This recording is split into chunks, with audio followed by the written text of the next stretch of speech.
Have you asked yourself why it is that people are uncomfortable with money among Christians? You can go to Dubai and see the Burj Khalifa, tallest building, and everybody praises it. Wow, what a beautiful building. Oh, the ingenuity, the creativity. Or go to the 7-star Burj Al Arab and they say, oh, look at that, they claim water, land from water, and look at what they've built, and everybody praises it. Or you go to Las Vegas with all the gambling that goes on, that people are praising their creativity. Get a church to build one miserable looking church building, and everybody's going to ask, where's the money from? Why don't you take care of the poor? The guy who built the Burj Al Arab, has he solved poverty problem? Have they solved the poverty problem?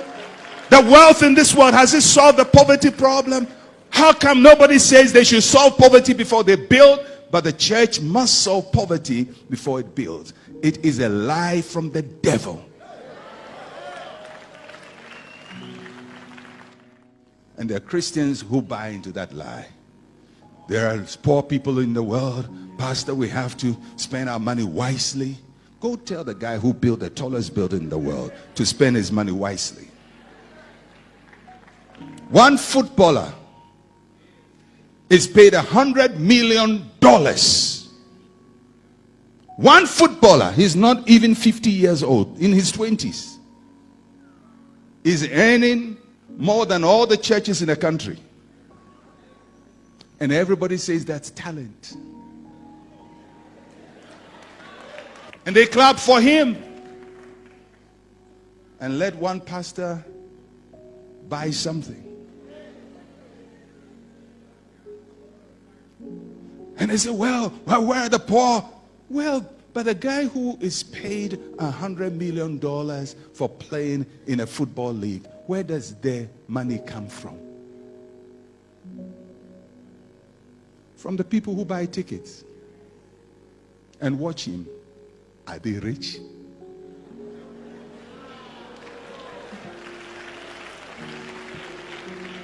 The people who go and sit at the stadium and shout, hey, go, go, go, go, go, for whether it is for Real Madrid or for Barcelona, and pay these ridiculous salaries to these young boys. Where does the money come from?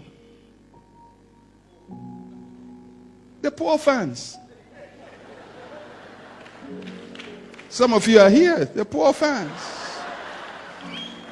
You buy tickets, you buy jerseys, you buy boots, you sign up for clubs, you pay club fees, and you pay all these things so that somebody will earn $100 million. The world claps. Question: how can the world tolerate that and not tolerate the church buying an equipment, a sound system, so we can preach? Or a piano, or a keyboard, or carpet the floor. People are going to say the carpet is too expensive. Souls are perishing.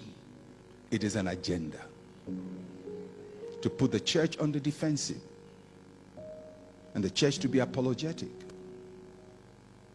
and the church to always try to defend itself and to be intimidated about what it does. So when somebody builds, we wonder, but there are poor women in the church. There are widows. That's what everybody says. But there are widows in the church. Why didn't you use the money for the widows? Let's face it. Every revenue stream in this world comes from poor people. The doctor. Somebody's dying. And you want to make money off him. Because it is legitimate. Every profession, every revenue stream for every business whether in the banking industry, real estate, wherever, a large chunk of that money comes from poor people. Because there are more poor people in this world than rich people. That's true. There are more poor people. That's why Jesus understood that. He says, the poor you always have. Did Jesus not understand and care for the poor? He understood and cared for the poor. When it was necessary, he multiplied 5 loaves of bread and 2 fish and fed people. He understood that. When they were sick, he healed them. The blind, he opened their eyes. But that does not exclude him from having a good fragrance on him. Jesus is saying, I care for the poor and I serve the poor. But we have to have a certain measure of proportion. And that is why the world is ready to pay somebody $140 million for 45 minutes in a boxing ring. And everybody says he's smart. Even the richest churches have nothing close to these amounts I'm talking about. Nothing close to that. But there is an agenda. And some of you, unfortunately, have bought into the agenda. And you fight everything the church does. If there has to be money, it has to be in the house of God.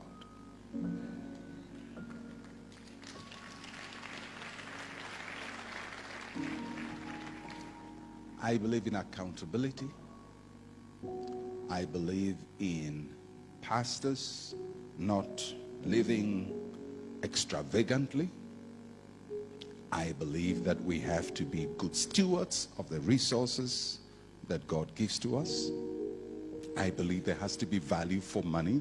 So you don't just buy expensive things for its sake. You have to value it properly and do comparative analysis and buy the best. But I believe no matter how you boil, saute, or fry it, you still have to spend money. And when it comes to that, sometimes some of the things we do for the kingdom of God are expensive. And we are not even Burj Al Arab yet. I'm looking for the day when a church will build a building like that. The tallest building in the world is a church. Wouldn't that be great? Do you know that's what used to be the case? That the tallest building in every city was the church. That's why churches had those big towers with a bell at the top, because the church was the tallest building in every city. Now even post office is taller than the church. Everything is taller than the church. Supermarkets are taller than the church. We have to get to the point again where the church is a city set on a hill that cannot be hidden. You want people to enter your city and lift up their eyes onto the skyline and see the cross of Jesus somewhere out there. Wouldn't that be great? You enter Habaroni from the airport, you lift up your eyes, the tallest thing is a cross.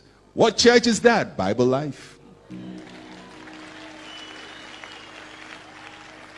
You mean the church is using all that building? Oh yeah, they're using the building. They rented some out to the banks and real estate companies and collecting money from the world and financing the kingdom of God.